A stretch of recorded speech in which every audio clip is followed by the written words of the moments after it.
The snake woman is the ladder to the top slot on TRPs ratings. We try to decode the mystery. What do you do when naagins spew TRPs? Simple: you increase the number of shows revolving around naagins, nags, folklore, family secrets, blah blah blah.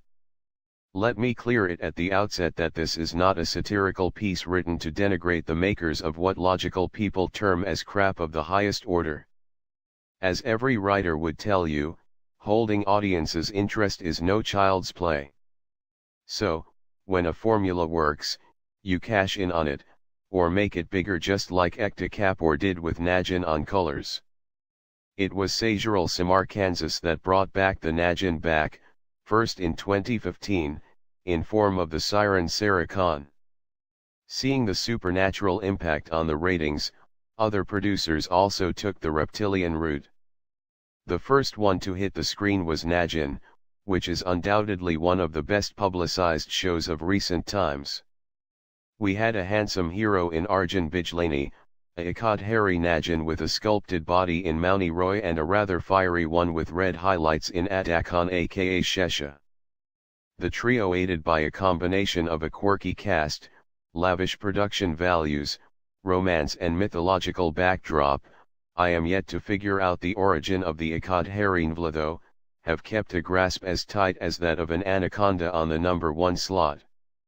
It is a known fact that show is lapped up by elders and children in smaller towns and rural areas, but I know people in metros who watch it as well. 2 weeks post Naagin, we had Adhurai Khani Hamari on TV. It is not the channel topper but garners steady numbers. It tells a story of the reincarnation of a royal prince, his beloved, and a vicious hairy Naagin. The three take rebirth in present era to relieve what happened in their past. It stars Lakshya Lalwani, Mahima Makwana and Suhaneet Hanky in lead roles. Well-known actress Rashmi Desai has also joined the cast recently. Hairy Nag and Naagin as a concept are pretty much believable to many people in India's smaller towns or villages. What else explains the crowd trouble at the marriage of a Naagin in Banaras earlier this year? There are many who swear that Naagins exist even today. Their tales are present in the folklore of every state, which is why they are highly relatable. Naagin enjoys a good viewership down south as well. It is, perhaps, this success, which has prompted Peninsula Pictures to launch Vishkanya on ZTV. The promo is intriguing, rather beautifully shot, and talks about the misfortune of a girl, who cannot get her man as she is a Naagin.